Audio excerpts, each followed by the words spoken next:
Good morning प्यारे बच्चों। आज हम करेंगे वर्कशीट नंबर 78। सब्जेक्ट है सामाजिक विज्ञान, क्लास है 9th और आज की डेट है 30 जनवरी 2021। सब टॉपिक है हमारा जलवायु पुनरावृत्ति। इस चैप्टर को हम पहले कर चुके हैं, आज हम इसका रिवीजन करेंगे। सबसे पहले 1 से 5 तक क्वेश्चन दिए गए हैं, अतुल्य उत्तरीय प्रश्न है ये। इनका उत्तर हमें एक शब्द में या फिर एक पद में या फिर अधिकतम 30 शब्दों में देना है। पहला क्वेश्चन है, नीचे दिए गए स्थानों में से किस स्थान पर विश्व में सर्वाधिक वर्षा होती है? सबसे अधिक वर्षा कहाँ पर होती है? 4 ऑप्शन दिए गए हैं, सिलचर, चेरापूंजी, मासिनराम या गुवाहाटी। इसका आंसर है सी ऑप्शन, मासिनराम में।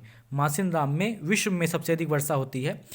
इसे हम डिटेल में पढ़ चुके हैं पहले, तो आपको एक क्वेश्चन का आंसर देना है। आपको बताना है मासिनराम जो जगह है, जो स्थान है, वह भारत के किस राज्य में है। इसका आंसर आपको कमेंट में देना है। नेक्स्ट क्वेश्चन है, सेकंड क्वेश्चन हमारा। इसमें कह रहा है किन पवनों के कारण मालाबार तट पर वर्षा होती है? इसका आंसर देख लेते हैं। इसका आंसर है दक्षिण पश्चिमी मानसूनी पवनों के द्वारा। इसका आंसर ये दिया हुआ है। नेक्स्ट क्वेश्चन देखते हैं हमारा। नेक्स्ट क्वेश्चन है, भारत में मानसून की सबसे पहली वर्षा कहाँ होती है? इसका आंसर देख लेते हैं। इसका आंसर है द्वीपों पर। जो द्वीप हैं वहाँ पर भारत में मानसून की सबसे पहली वर्षा होती है। अप्रैल में ही वहाँ पर मानसून आ जाता है द्वीपों पर। नेक्स्ट क्वेश्चन देखते हैं।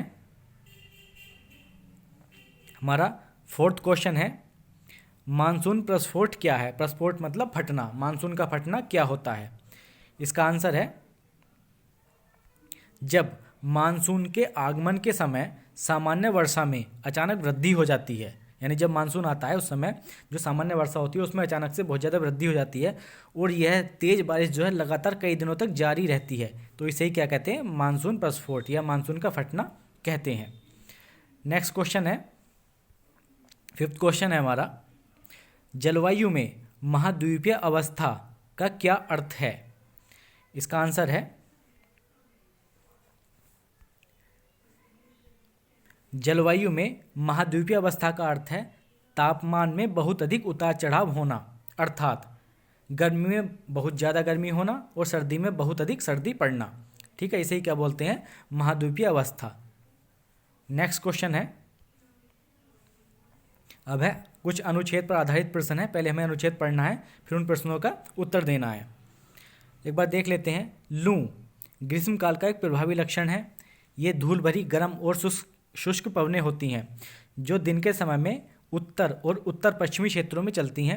कभी कभी ये देर शाम तक भी जारी रहती हैं। इस हवा का सीधा प्रभाव घातक भी हो सकता है। उत्तरी भारत में कई महीनों के दौरान सामान्य धूल भरी आंधियाँ आती हैं। ये आंधियाँ अस्थायी रूप से आराम पहुँचाती हैं क्योंकि ये तापमान को कम कर देती हैं तथा अपने साथ ठंडे समीर और हल्की वर्षा लाती हैं। इस मौसम में कभी कभी तीव्र हवाओं के साथ गरज वाली मूसलाधार वर्षा भी होती है। इसके साथ प्राय हिमवृष्टि भी होती है, यानी ओले भी पड़ते हैं। वैशाख के महीने में होने के कारण पश्चिम बंगाल में इसे काल वैसाखी कहा जाता है। अब हमें 2 प्रश्न पूछे गए हैं, इनसे इनके उत्तर देने हैं। एक है लू की विशेषताएं लिखिए और दूसरा है काल वैसाखी क्या है। तो देख लेते हैं इनके उत्तर। पहला लू की विशेषताएं लिखिए, तो लू की विशेषताएं हमें बतानी है। तो यहाँ से आप इस वाले जो हमारा अनुच्छेद था इसी में से शुरू में दी गई हैं वो लिख सकते हैं। मैंने यहाँ पर कुछ लिखी हैं, जैसे क्या, लू जो है वो ग्रीष्मकाल में उत्तर और उत्तर पश्चिमी भारत में चलने वाली पवनें हैं। दूसरा, ये पवनें धूल भरी गर्म और शुष्क होती हैं। नेक्स्ट क्वेश्चन देखते हैं। नेक्स्ट क्वेश्चन में हमसे पूछ रहा है काल वैसाखी क्या है। तो काल वैसाखी के बारे में हमें बताना है।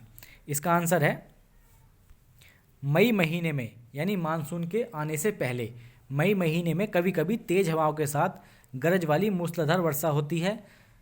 वैसाख के महीने में होने के कारण पश्चिम बंगाल में इसे काल वैसाखी कहा जाता है। क्वेश्चन ये भी पूछा जा सकता है आपसे घुमा फिराकर, क्या काल वैसाखी जो मई महीने में तेज गरज के साथ जो मूसलाधार बारिश होती है उसे काल वैसाखी किस राज्य में कहा जाता है? तो कहाँ कहा जाता है? पश्चिम बंगाल में। नेक्स्ट क्वेश्चन है हमारा, ये यहाँ पर हमें 80 शब्दों में, ठीक है, अधिकतम यानी 80 शब्द या उससे कम में अपने उत्तर देने हैं।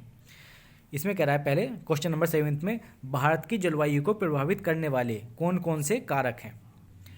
तो कई सारे कारक हैं, देख लेते हैं। सबसे पहला है अक्षांशीय स्थिति, भारत किस अक्षांश में है उसके अकॉर्डिंग, ठीक है। फिर है वायुदाब एवं पवने, समुद्र से दूरी, तुंगता यानी ऊंचाई, उच्चावच लक्षण और महासागरीय धाराएं। ये आपको याद करने हैं, सारे इंपॉर्टेंट क्वेश्चन है ये आपको, इसलिए इन्हें याद करना है। ये जो सारे वो हैं, ये भारत में जलवायु को प्रभावित करने वाले सारे कारक हैं।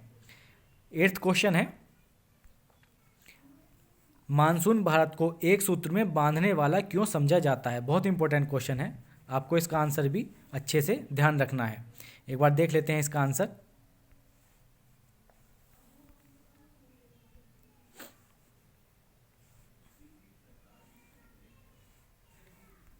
यह भारतीय प्रायद्वीप पर मानसून की एकता का प्रभाव बहुत ही स्पष्ट है।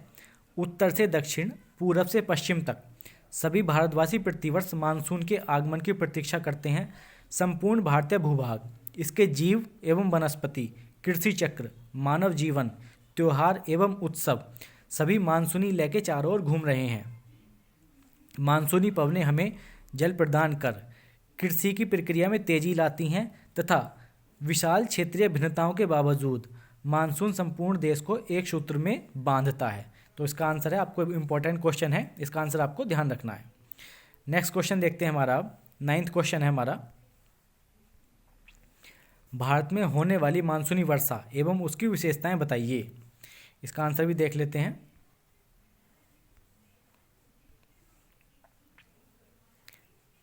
इसका आंसर है भारत में होने वाली मानसूनी वर्षा एवं उसकी विशेषताएं।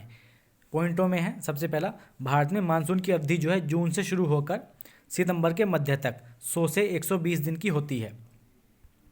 सेकंड पॉइंट लिखेंगे हम, भारत में मानसूनी वर्षा 2 शाखाओं, अरब सागर की शाखा एवं बंगाल की खाड़ी की शाखा द्वारा होती है। बंगाल की खाड़ी, यहाँ पर आपको लिख लेना है बंगाल की खाड़ी, बंगाल की खाड़ी की शाखा द्वारा होती है। तीसरा पॉइंट है वार्षिक वर्षा में प्रतिवर्ष अत्यधिक भिन्नता होती है, यानी किसी साल तो जो औसत वर्षा होगी वो 100 सेंटीमीटर से भी कम होगी और किसी साल हो सकता है 120 या 130 सेंटीमीटर, 140 सेंटीमीटर से ज़्यादा भी हो जाए। तो इसका मतलब यही है, वार्षिक वर्षा में प्रतिवर्ष अत्यधिक भिन्नता होती है। हमारा नेक्स्ट पॉइंट है भारत में वर्षा का वितरण अत्यधिक असमान है। कुछ हिस्सों में 400 सेंटीमीटर तक और तथा कुछ हिस्सों में 10 सेंटीमीटर तक ही औसत वर्षा होती है। तो ये 4 पॉइंट हैं जो हमें लिखने हैं। नेक्स्ट क्वेश्चन देखते हैं, हमारा लास्ट क्वेश्चन है आज की वर्कशीट का। उत्तर भारत में पूरब से पश्चिम दिशा की ओर वर्षा की मात्रा घटती जाती है, इसके क्या क्या कारण हैं। ये भी इंपॉर्टेंट क्वेश्चन है, इसका आंसर भी आपको ध्यान रखना है। सारे ही क्वेश्चन इंपॉर्टेंट है वैसे तो, इसका आंसर एक बार हम देख लेते हैं। इसका आंसर है हवाओं में निरंतर कम होती आर्द्रता के कारण उत्तर भारत में पूरब से पश्चिम की ओर वर्षा की मात्रा कम होती जाती है। किस कारण? जो हवाएं हैं, जो उनमें नमी होती है, जैसे जैसे हम पूरब से पश्चिम की ओर बढ़ते हैं वैसे वैसे हवाओं में जो नमी है वो कम होती चली जाती है, ठीक है, आर्द्रता कम होती चली जाती है, इसीलिए वर्षा की मात्रा कम होती चली जाती है। क्यों होती है कम, ये उसका भी देख लेते हैं। बंगाल की खाड़ी से उठने वाली जो आर्द्र पवनें होती हैं, जो नमी वाली जो हवाएं होती हैं, जैसे जैसे आगे बढ़ती हुई देश के आंतरिक भागों में जाती हैं वे अपनी साथ लाई हुई अधिकतर आर्द्रता खोने लगती हैं। जैसे जैसे आगे बढ़ती रहेंगी, बारिश करती रहेंगी और नमी इनकी कम होती चली जाएगी। इसी के परिणाम स्वरूप पूरब से पश्चिम की ओर वर्षा धीरे धीरे घटने लगती है। तो हमारा लास्ट क्वेश्चन था। तो आज हमने वर्कशीट नंबर अपनी 78 की SST की 9th क्लास की, आपको कैसी लगी कमेंट करके ज़रूर बताना। अगर अच्छी लगी हो तो वीडियो को लाइक करना और शेयर भी करना, और अगर अभी तक आपने हमारे चैनल को सब्सक्राइब नहीं किया तो चैनल को सब्सक्राइब भी जरूर करना। Thank you, thanks a lot.